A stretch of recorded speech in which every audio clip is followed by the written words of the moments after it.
Welcome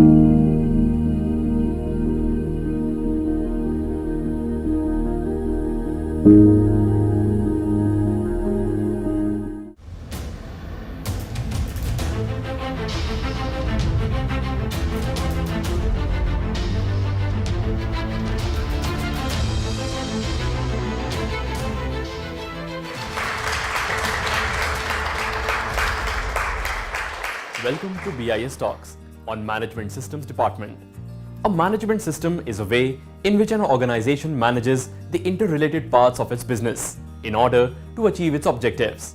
These objectives can relate to a number of different topics, including product or service quality, operational efficiency, environmental performance, health and safety in the workplace, and many more. BIS has constituted Management System Division Council in 1991. And there are 13 sectional committees under Management System Division Council. Now let's hear in more detail what type of standards are being prepared by this council from Head of the Department, Ms. Snehalata. More than 400 standards have been published under Management System Division Council. The standards prepared by this Division Council are generic in nature and are applicable to all sectors, be it manufacturing sector or service sector or laboratories or academic institutes. The first ever published and very basic Indian standard is IS2, Rules for Rounding of Numerical Values, which is used by everyone knowingly or unknowingly. It is an essential requirement for product and test method standards. There are standards on sampling techniques. Again, we are using it day in and day out activities and taking decisions based on the sample tests. There are standards on controlling the processes during production to minimize the rejections. First, our management system standard on quality management is also under this Division Council. There are many more management system standards prepared by this council, which includes asset management, facility management, human resource management, knowledge management, and recently in the series is innovation management. Essential component of all these management standards is risk management, which is also under this Division Council. Another important factor is measurement of customer satisfaction, and complaints handling is one of the important aspects of customer satisfaction. There is a standard on the same. Social responsibility is one of the most important features of our sustainable development. So there are standards on social accountability, anti-bribery and good governance, which can be used by any type of organizations. All management system standards are harmonized with international standards. So to have India's viewpoint on international standard, it is very essential to actively participate in development of international standards from the beginning itself. Experts under MSDC are effectively contributing in international standardization also. Quality management. One of the foundational committees in the field of management systems is Quality Management Sectional Committee, which deals with standardization in the field of generic quality management system, including quality assurance, quality systems, quality manuals, guides, etc. The primary focus of this committee is to formulate Indian standards to get consistent, good quality products and services, which meets customer requirements, and to strive to exceed customer expectations, and in turn bring many business benefits. Quality management standard implementation is a strategic decision for an organization that can help to improve its overall performance and provide a sound basis for sustainable development initiatives. Quality management system is not only recognized internationally as the world's most widely adopted management system, but also has proved to be a powerful business improvement tool. Quality management system has been designed to help organization to improve its efficiency by ensuring product quality and customer satisfaction. QMS employs the process approach which incorporates PDCA cycle, that is plan, do, check, act, and risk-based thinking. PDCA cycle enable an organization to ensure that its processes are adequately resourced and managed, and that opportunities for improvement are determined and acted on. Whereas risk-based thinking enable an organization to put in place preventive checks to minimize negative effects and to maximize use of opportunities as they arise. Broadly, quality management system focuses on context of organization, leadership commitment, stakeholder engagement, quality policy, quality objectives, action to address risks and opportunities, and other requirements such as design and development of product and services, control of externally provided product and services. Thereafter, periodically reviewing the system for performance evaluation and taking actions for eliminating non-conformities, and eventually contributing towards continual improvement of a system. Indeed, the impact of ISO 9001 on Indian industry is multifold. Shri Anupam Kaul, who is the chairman of this sectional committee, has expressed it so well. Some of the most critical standards that has been brought out internationally, for example, the ISO 9001 standards on quality management, were the forerunners of the quality movement in India right from the late 1980s and then through 90s and 2000 onwards. And they have been mainly instrumental in making the Indian industry understand quality both at the leadership level, also at the operational level. And that has really transformed many segments of the Indian industry. If I can add the automotive sector, the pharma sector, the IT sector, many of these sectors that have done so well in terms of economics, in terms of growth, in terms of export of services and products, it is mainly because of the standards that have been applied in the industry on quality management. Another very vital and successful certifiable indigenous standard developed by the committee is IS 15700, Quality Management Systems for Public Services. This standard is developed to improve the services provided to citizens of India. Service is the outcome of activities performed at the interface between the organization and the customer. Public service is the service provided by the government to its citizens. IS 15700 lays down quality management performance requirements for public service organizations with focus on service quality, public grievance redressal, and citizen interface. This standard focuses on three key elements. First, identification of services being provided, service delivery processes, their control and delivery requirements. Second is formulation of realistic citizen charter through a consultative process involving all stakeholders, which gives time norms for service delivery. And third, an effective complaint handling process, which shall have an appeal mechanism also in case customer is not satisfied with the redressal. The complaint handling process does not cover employee-related disputes. Now, after implementing management standards and ensuring that quality is achieved, another important aspect is measurement of customer satisfaction. IS 16677 is a certifiable standard which can be a useful tool for improving complaint handling mechanism in any organization. The implementation of this standard is devised to facilitate a uniform approach towards open and responsive complaint handling mechanism in a consistent, systematic and responsive manner. This standard further provides opportunity to organization for enhancing its accountability towards continual improvement of its product and services.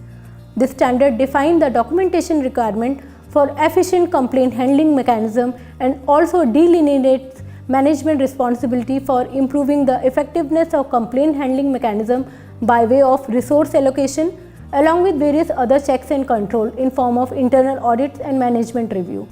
This standard details out various steps involved in complaint handling process such as wide publicity of complaint handling mechanism, time norms to be followed for redressal of complaint, contact details of the person who should be contacted in event of complaint, and more.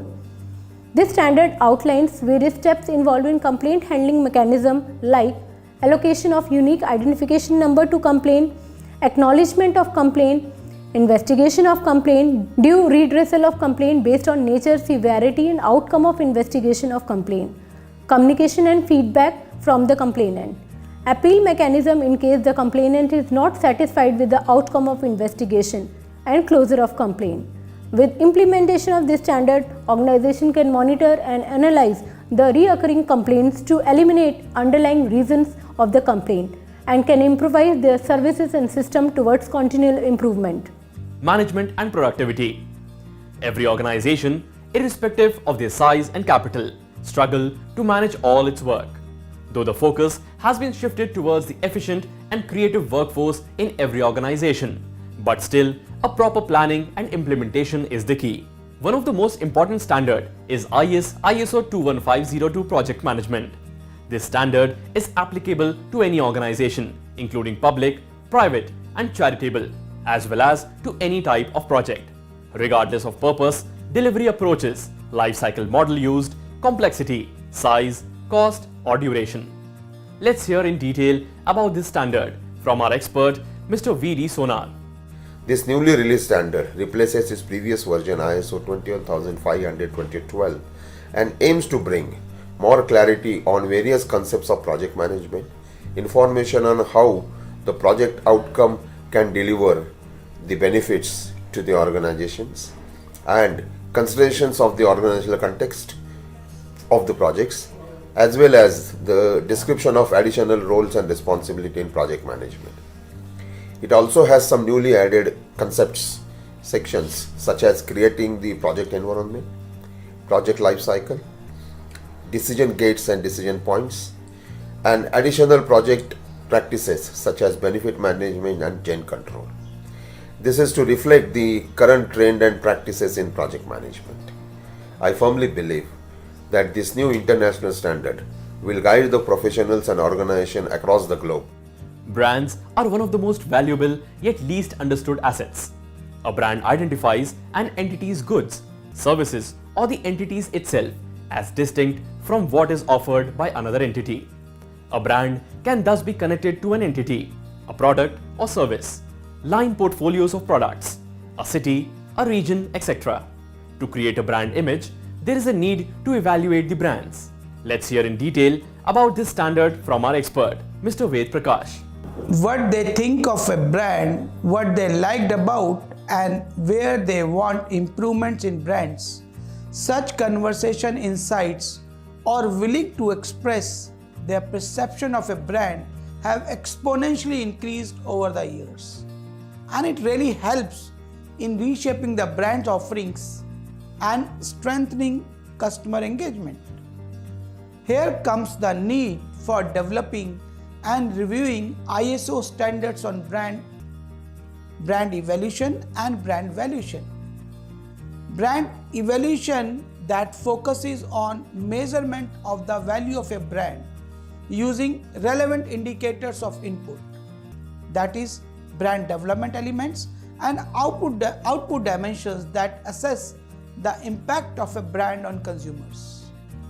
Whereas brand valuation focuses on estimation of the monetary value of a company. Sustainable finance. Economic growth has created unprecedented prosperity for many, but it has come at a high price. Climate change, inequality, and severely depleted natural resources. According to WWF, the world's leading independent conservation organization, if we are to tackle these issues successfully, huge amounts of capital needs to be shifted to more sustainable, low-carbon sectors.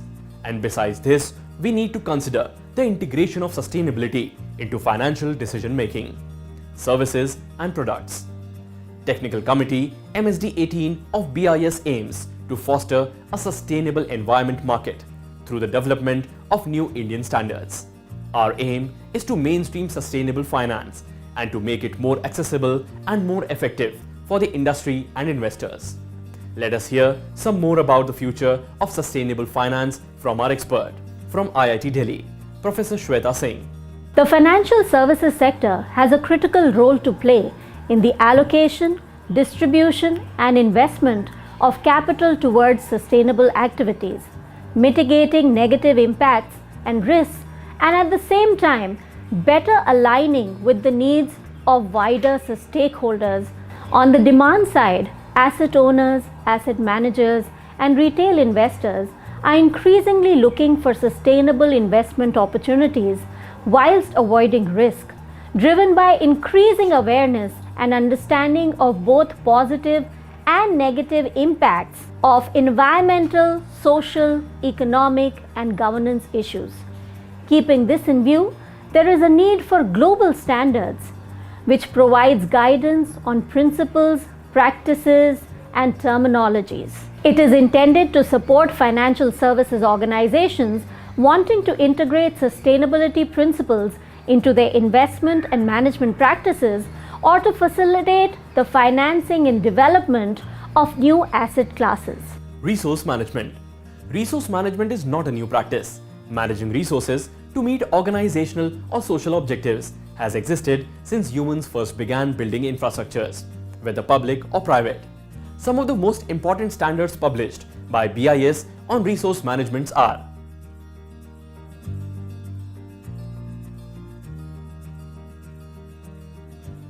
with increasing investments, both by industry and government, considerable inflation in the cost of materials, labor, energy, etc., decisions based on initial costs alone have often proved to be counterproductive and uneconomical. In particular, where public money is involved, it becomes necessary to ensure the maximum benefits out of every investment. In this situation, a systematic methodology of assessing the total cost of an asset or proposed investment over its entire operational life becomes essential. Life cycle costing (LCC) is a method to arrive at such an economic and equitable assessment. Life cycle cost is an approach that assesses the total cost of an asset over its life cycle, including initial capital cost, maintenance cost, operating cost, and the asset's residual value at the end of its life. Indian standard IS 13174 on life cycle costing consists of two parts. Part 1 is the terminology, which defines all the terms used in the standard, and part 2 is the methodology part, which calculates the life cycle cost of different assets using multiple methods. The two methods described in the standard are both equally applicable and may be followed for calculating life cycle cost. One method, known as present worth method, which converts all the future cost to the present values. The other method, known as annualized cost method, which amortizes all cost over the life of the item or project. To get the value addition of this standard in real world, let's take example of type of doors and its three alternatives. Alternative 1, teak wood frame and shutters. Alternative 2, Devdar wood frame and shutters. And alternative 3, steel door frame with plywood paneling. Now, using data from building industry as shown in the table 1 and methods given in the standard, we can calculate the life cycle cost of each alternative and select the best one accordingly.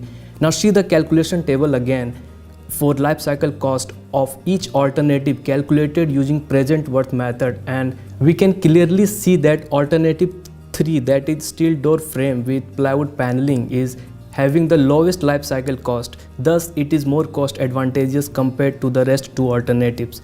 Thus, using the two methods, present worth method and annualized cost method given in the standard, we can compare all the alternatives for a common application, and we can find out the most economic alternative with the help of life cycle cost criteria. Recently, when offices were opened after lockdown due to COVID-19, there were many conditions imposed by government to prevent the spread of disease. Considering the need of the hour, BIS has developed an Indian standard guidelines for safe working of organizations during COVID-19 pandemic. Let's hear more from Chairman of this committee, Mr. V.K. Jain. This standard intends to help management of the organization to provide a safer environment for employees too. By implementing this standard, an organization A has identified risks associated with COVID-19 that may impact various stakeholders and is establishing a process to mitigate the risks and demonstrate the measures to contain the possible disruptions. B has identified the roles and responsibilities of both the management and the employees. C is adapting to the changing situation for ensuring business continuity. This standard adopts the process approach methodology known as plan, do, check and act, PDCA. Human Resource Sectional Committee. Managing humans and their knowledge is one of the most important aspects of any organization, especially in the present scenario where organizations were closed and emphasis was on work from home. It becomes more important to manage all workforce.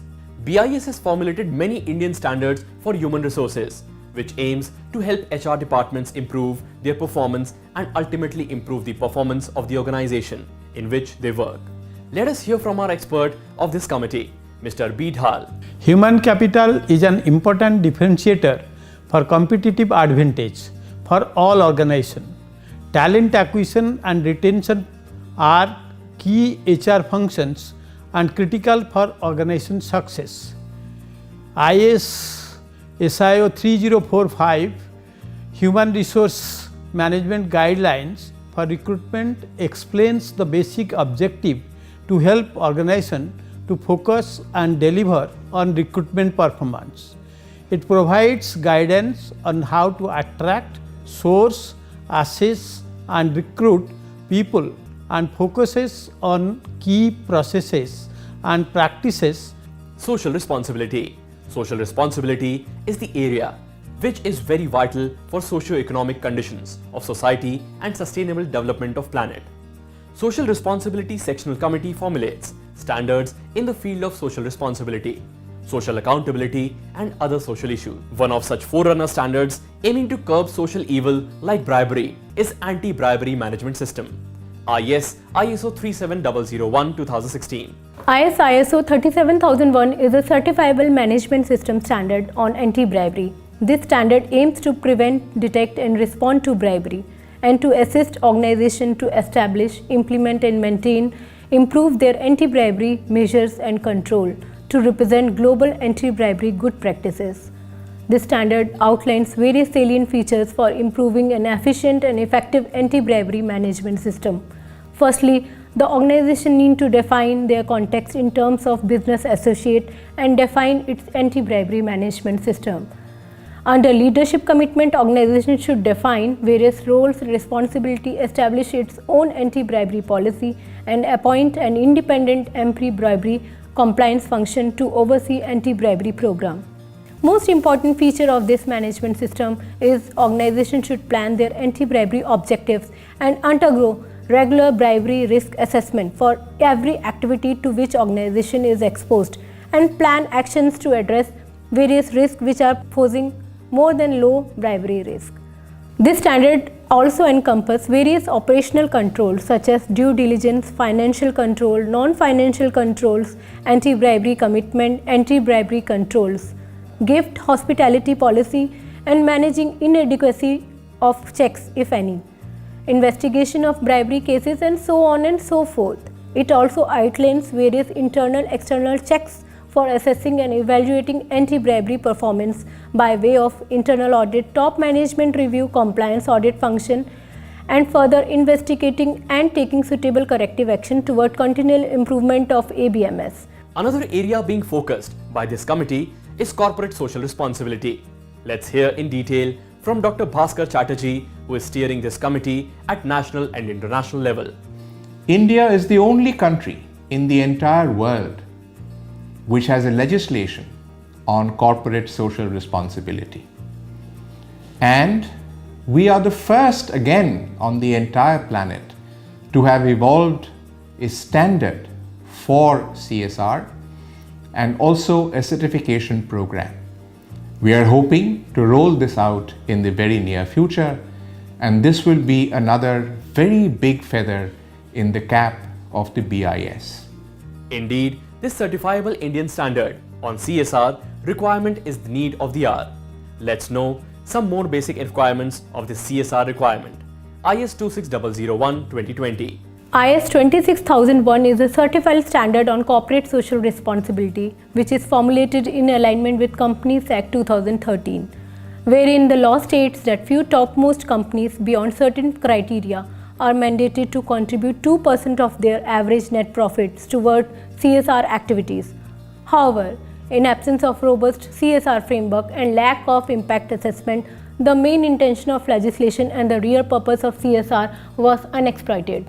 In this standard, various parameters and indicators have been defined to assist organizations in developing a strong CSR governance model by delineating CSR policy, identifying appropriate need-based CSR projects, planning and implementing and monitoring identified CSR activities, and further evaluating the outcome of CSR activities in terms of real-time impact and impact per spend, and lastly, reporting the outcome of implemented CSR activities.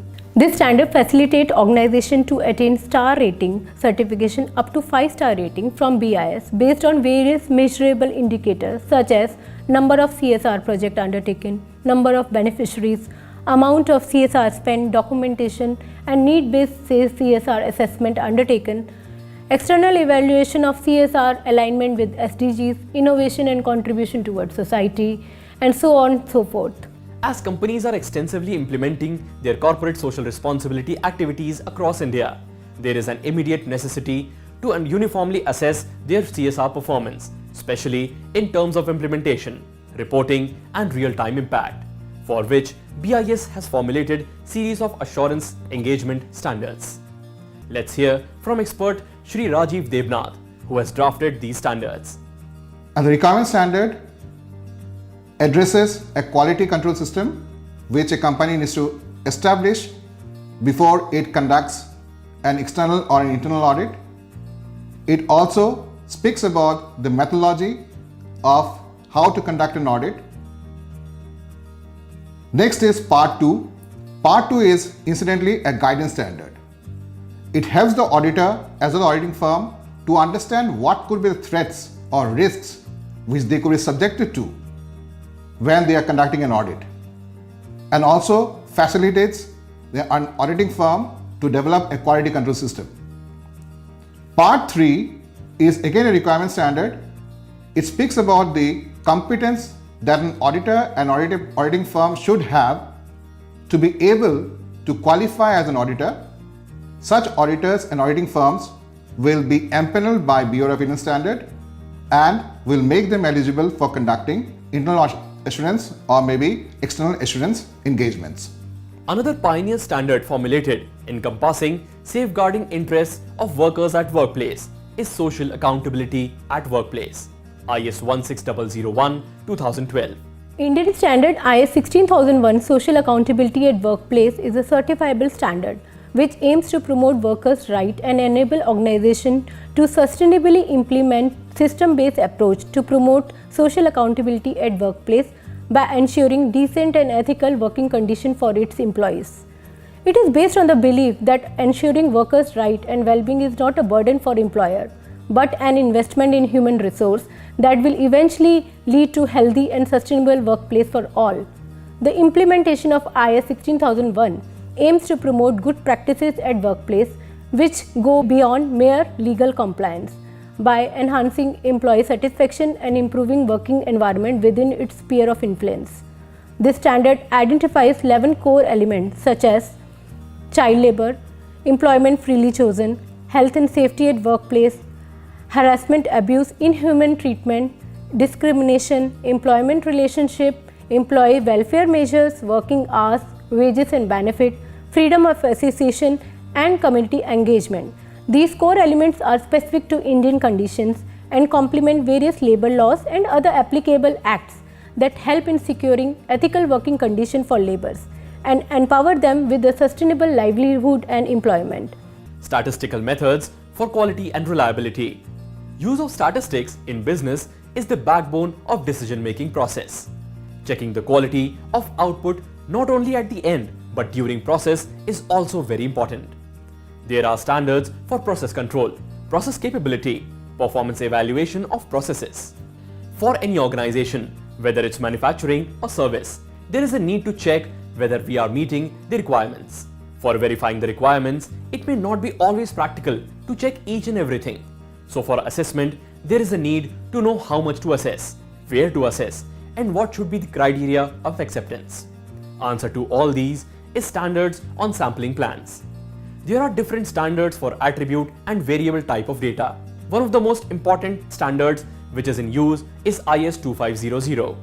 Let's hear how this standard can be used from Mrs. Snehallata. Today we are discussing about IS 2500 Part 1, which is sample inspection plans for attributes indexed by AQL. Attributes is the type of data where we have only two outcomes, whether it is passing or failing. And AQL is acceptable quality level. Acceptable quality level is the percentage defective in the lot which are considered as acceptable. Then these standards gives sampling plans. Sampling plans means sample size and criteria for acceptance of the lot based on the sample results. In this standard, table 1 gives the code sample size code letter, which is based on the inspection level and the load size.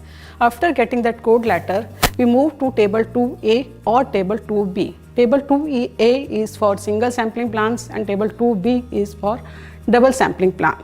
In table 2A, with the code letter, we get the sample size. Based on the sample size, and the acceptance criteria is based on the acceptance number. Acceptance number is taken by the acceptable quality level or AQL, which is in percentage defectives, that is to be decided based on the criticality of the requirements. We get the number A if the number of samples found defective in the sample is less than or equal to A, we accept the sample, otherwise we reject the sample. Other important area is reliability of test results by testing laboratories. This can be done by comparing the test results of different laboratories on the same product or products prepared under similar conditions. ISO 13528 on inter-laboratory comparisons help us in this. Let us hear from Dr. N. Venkateshwaran, Director NABL. So NABL does 5 types of accreditation program. One for testing laboratories where IS standard 17025 is followed.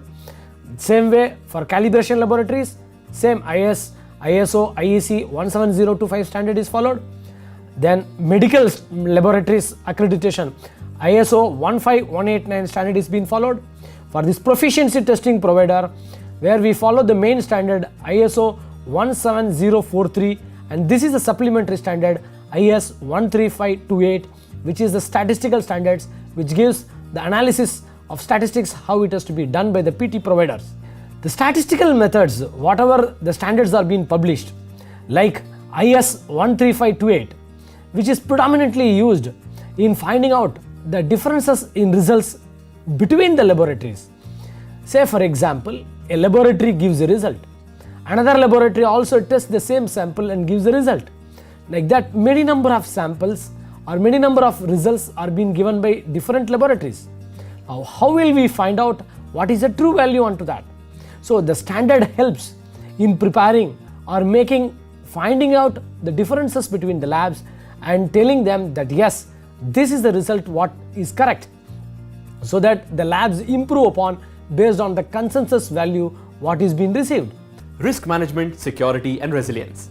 In this fast evolving environment, it's important to have robust risk management process in place.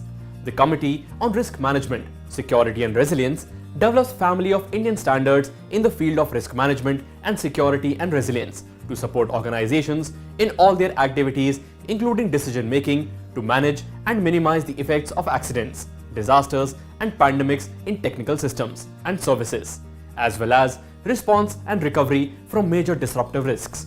Risk management, therefore, is just as vital in cyberspace as it is in the physical world.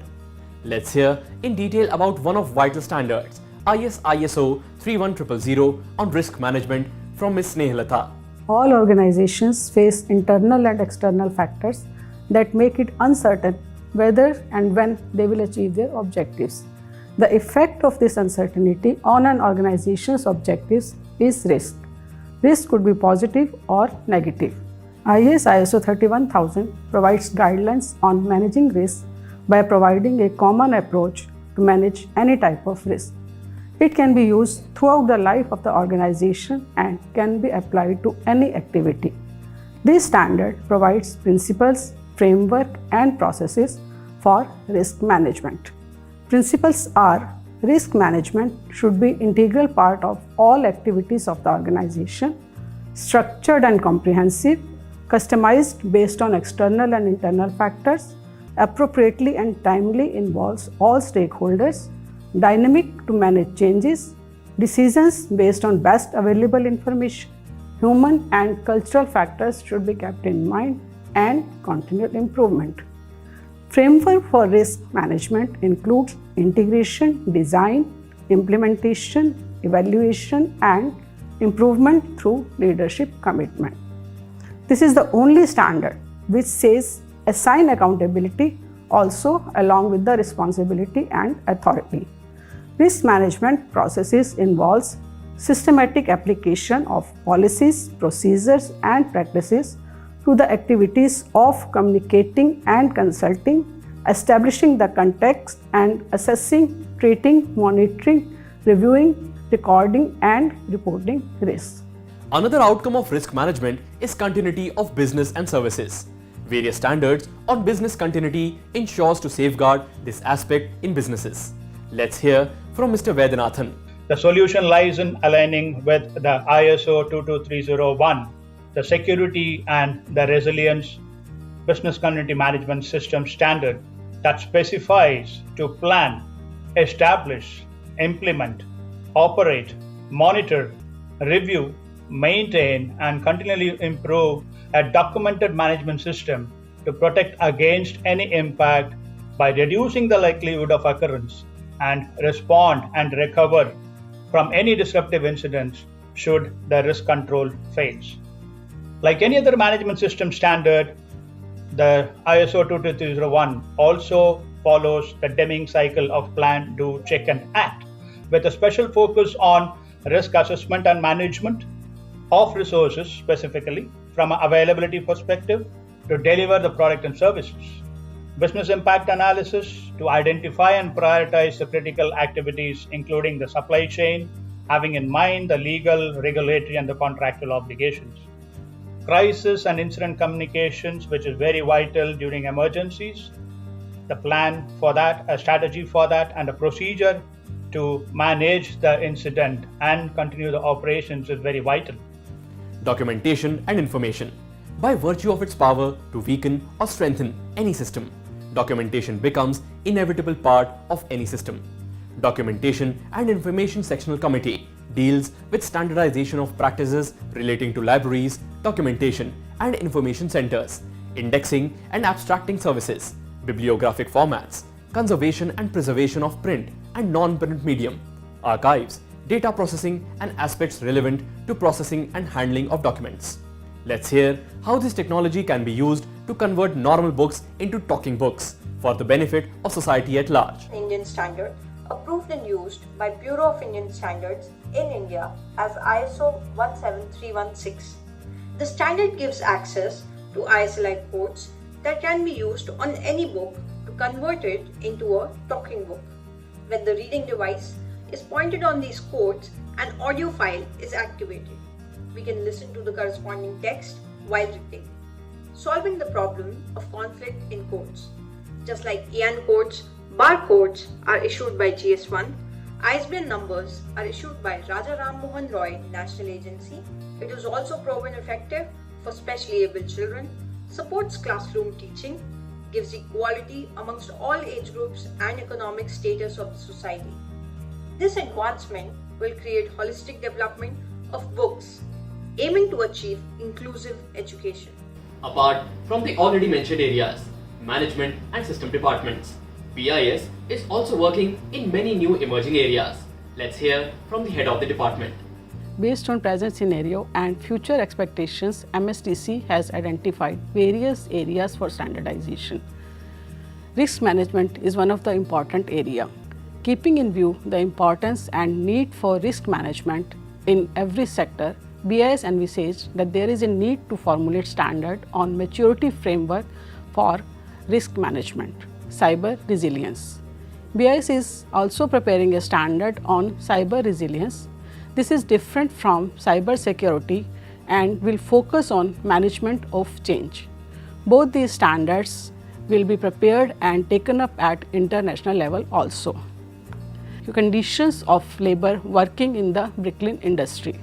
As we know that bricklayer industry is highly unorganized sector and lot of migrant labor and children are engaged in this sector and their socio-economic condition is very poor. To improve their condition, we are preparing a standard for the same in association with Ministry of Labor. We are also in the process of revising Indian standard IS 15700, which is on quality management system requirements for public service delivery organization. This standard is being implemented since 2005 and now there is a need to assess the organization based on their level of maturity. Some new parameters will be added to assess organization on their maturity level. Life cycle costing. BIS has published a series of standards on the same. covering methodology and terminology. Now we are preparing a third part in the series which will help organizations to make their procurement decisions based on life cycle costing and not only on the initial cost. India is actively participating at international level also. India's proposal to prepare an international standard on governance maturity model for organization has been approved and soon we will start working on it. India is taking leadership position also at the international level. Experts of MSDC are leading standardization work at international level for revision of standards on security in supply chain and Shuhart control charts. All the management system standards can be easily downloaded from bis.gov.in.